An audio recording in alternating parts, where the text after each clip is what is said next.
asking better questions, more on the questions piece, right?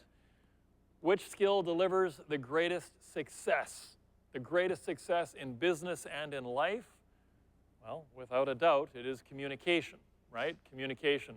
But which half of the communication piece matters more? Says the guy who's kept everybody on mute so far for the most part. All right, listening, right? Better listening. Listening is crucial because, well, without that, where are you? You're flying blind. You're flying blind. Pause and create silence. I'm not doing a whole piece on MPP this year. There's nothing on that. This will be my one MPP comment. But I've talked about how I've distilled that process down to 2 questions that basically result in a 25% uptake on MPP. Do you currently have life insurance in force equivalent to or greater than this mortgage amount? 1, 2, 3, 4, 5. All the way to 10. I can't do it right now. Count all the way to 10, and you will almost always get a, well, no, not really. And now they're thinking, maybe we should take this now and figure something else out after and have this in place, right? And then on the disability side, right? Is there any chance that you could be out of commission for X number of months? You do the math. There's a formula to do the math. For X number of months in the next 13 years. They'll usually say, yeah, there's a chance. Then you should take the disability coverage because you would break even on it and potentially come out in the black. So asking a question is very important. Listening also matters. And the one thing with like speaking in particular that I have not even begun to master, let alone really even use properly, is the power of the pause. And when you use that with clients, it's a very powerful tool. Just stop. Just wait. A lot of times your clients are processing so much different information coming in from so many different people at once around that transaction that they're not rapid fire. They're not doing this the way we are all day, every day, and you need to just pause. Give them some space to think. Are there any other questions that you'd like to ask me? And just listen to the sound of silence, right? And know your audience, right? I mean, asking critical questions to get to actually understand who your audience is. How many years have you been in the business? Median is 10 and a half years. What's your average production? Median is 21.7 million. Understand who you're speaking to. Why was yesterday funneled heavily towards rookies? So I could tell them they could never turn their phones off. And then why is today more focused on the more established broker? Because you get to turn your phones off, even though most of you don't. You should, right? Like it's 2 different audiences, really. And one hopes to become the other. So there's a whole bunch of those people that are here today. What do I need to know moving forward? So listen, listen, listen. And what you're hopefully listening to are answers to well thought out, well worded questions. And it's kind of like you are controlling the radio dial, right? Not that anybody listens to the radio anymore, but I thought this was a potentially good analogy. The questions you're asking are dictating what station you're listening to, right? The questions you're asking are dictating what the feedback coming back is. You're setting the tone for the topics. You're setting the tone for the path you're going to go down to. So tune into what you want to hear by asking the right questions in the right way.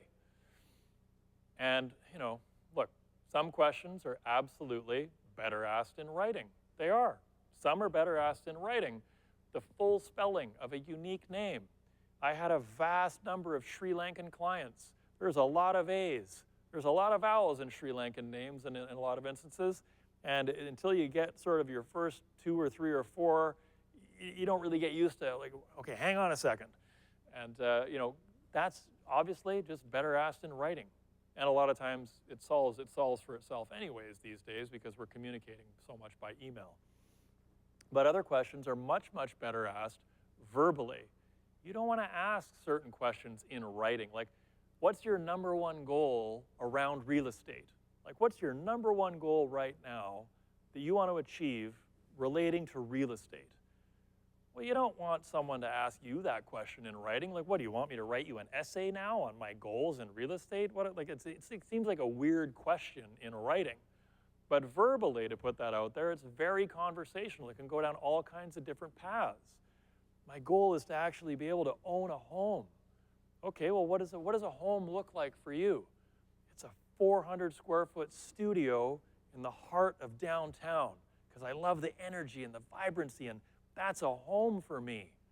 It's a 3,200 square foot home on a 10,000 square foot lot on a cul-de-sac, so my kids can play hockey out in the front yard, or in the front cul-de-sac, pardon me, and we can freeze the backyard and turn it into a skating rink. You know, that's a home for that person. What does a home look like for you? Those are better questions to ask verbally, and those are great conversational questions to get your clients explaining sort of what their hopes and dreams are around the whole thing and how do we get there. And almost no question is best asked via a link. And I don't mean to bash the link. I'm not bashing the use of application links. I think they have a time and they have a place. But again, almost no question is best answered via the link. It's just not the case. All too often, you get fragmented answers because the question isn't really that clear, right? It's not that clear. Marital status. Single? Divorced? I don't know. What am I putting? And then, I don't know, if I wound up married again, married? You know? It's complicated. I don't know. Like, you know, like what does it wind up? Is it verbally, right? Verbally, a lot of these questions are much, much better. And if so many smart people rank communication as the single most important skill, why do we give away these opportunities to connect with our clients? Because that's the key, right? The key is in connecting with the clients. Are we really too busy? Now, I had a number in this slide at first, and I took it out because it's not for me to say what busy actually is. You define busy. You define it. I don't like the word busy. It's kind of like a boast disguised as a complaint. Oh, I'm so busy. But what is busy for you? What is a full day for you? You know, unless you're at X files per year. And some of you are going to say, unless you're at 50 files a year. Others will say, unless you're at 200 files a year, you don't know busy. You don't know busy. But again, that's a number for you. Now, depending on where you're at, do you really need to be using a link to get questions answered, or could you be using your time to have a conversation and build a stronger relationship with those clients, right? I mean, here's a direct quote from a top producer just a couple days ago. I've got 2 purchases to submit, a refi, and clients that think they found the one. So there's a half day's work. Like, there's a lot of people who would look at that and go, wait, 2 purchases to submit, a refinance to build, and these other clients who they think they found the right house as well. So there's potentially 4 files to build here. And a lot of people would think that, like, that's going to take me 2 days. Like, oh my, this is an incredible amount of work. Meanwhile, there's other people who are like, well, yeah, there's a half day's work there. Experience helps, right? And are we too shy? What if they ask me a question I don't know the answer to? I think that's probably the number one concern people have, right? I think that's the number one concern we walk around, afraid we're going to get asked a question we don't know the answer to, because then we might look dumb. And this is one of the greatest fears of all, looking dumb.